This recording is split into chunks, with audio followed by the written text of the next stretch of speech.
guys, welcome back to Hart Books. Today I thought I would do a tag video. It's been a while since I've done a tag.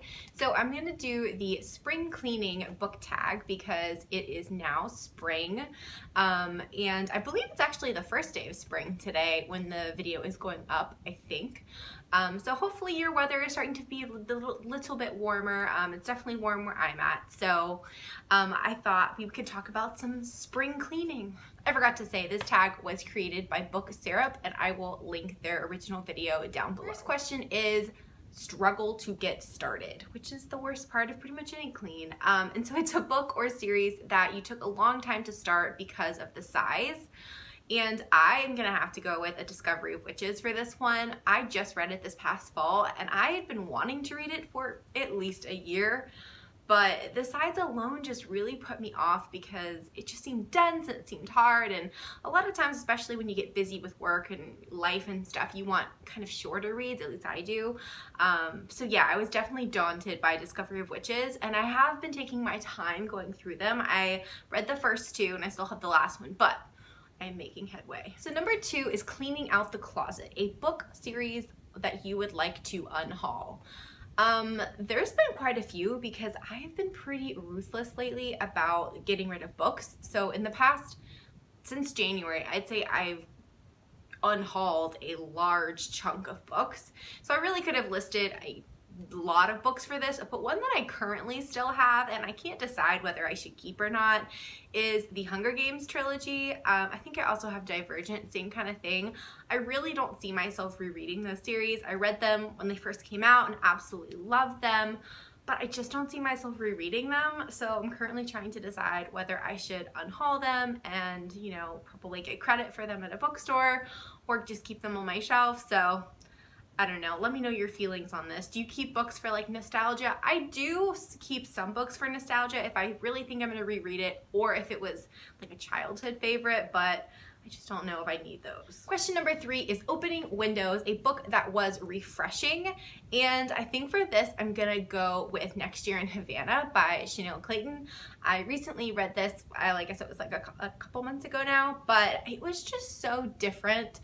I used to read a lot more historical fiction, and I still read a lot of like historical romance, but it was just really fresh. I mean, it was different. I had never read anything about Cuba or the Cuban history, and I loved it. My cat is here to say hello. Hi, Dinah. But yeah, I just really loved that book. It was different. It was not anything like what else I was reading, I remember, during that month. So it was a nice breath of fresh air. Question 4 is Washing Out Sheet Stains, which sounds like a lot of fun. So it's a scene in a book that you would like to rewrite. A lot of times I feel like there's not anything I want to rewrite, that it's just the way it's supposed to be. But there is one book. I recently read The Ugly Duchess by Eloisa James, and this is kind of cheating because it's not necessarily just one scene. There was like couple scenes, like maybe like a story arc that I would have loved to have rewritten because I love Eloisa James and I really wanted to love that book, but there were certain character traits of our hero and certain decisions that if we could have just like tweaked those or taken them out altogether, I think it would have been an amazing book. But yeah, so maybe that's one I would rewrite. I don't think I maybe would have the skill of Eloisa James, but that was just one that came to mind. Number 5 is Throwing Out Knickknacks, a book in a series that you didn't think was necessary. There was a few that I probably could have named in this, especially in YA series. They tend to kind of either just keep going or they kind of take a break and then write more, and it's not always a bad thing. Sometimes I think it's awesome, and I love a good series. I love seeing characters we love again, but there's one that I think probably could have done without, and that's The Selection. I love the original trilogy, and I can't fully say this because I never finished the 4th one.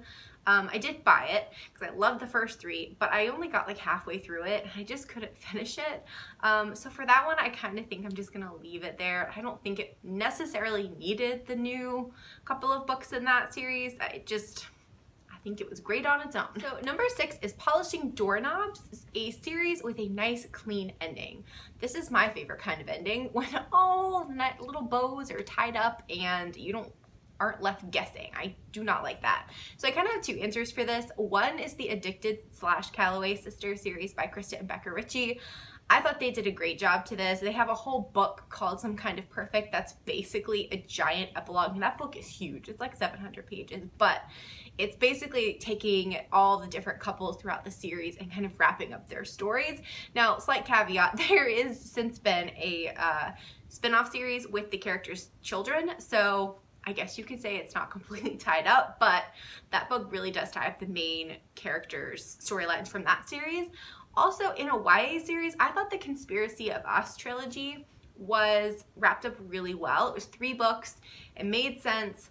I thought pretty much most of the loose ends were tied up, and it didn't leave you guessing or thinking like, oh, is there going to be another series, or are they going to try and add something else? I thought it was really well done. Number 7 is Reaching to Dust the Fan, a book or series that tried too hard to spread a message, and I don't really have an answer for this one.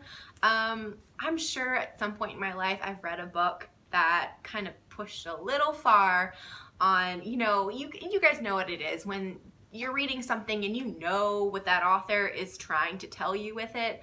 I just can't think of one. I've thought about it for like 15 minutes before I did this, and I really can't think of one, but if you guys can think of one, let me know down below, because they're definitely out there. Number 8 is Tiring Yet Satisfying End to a Spring Clean.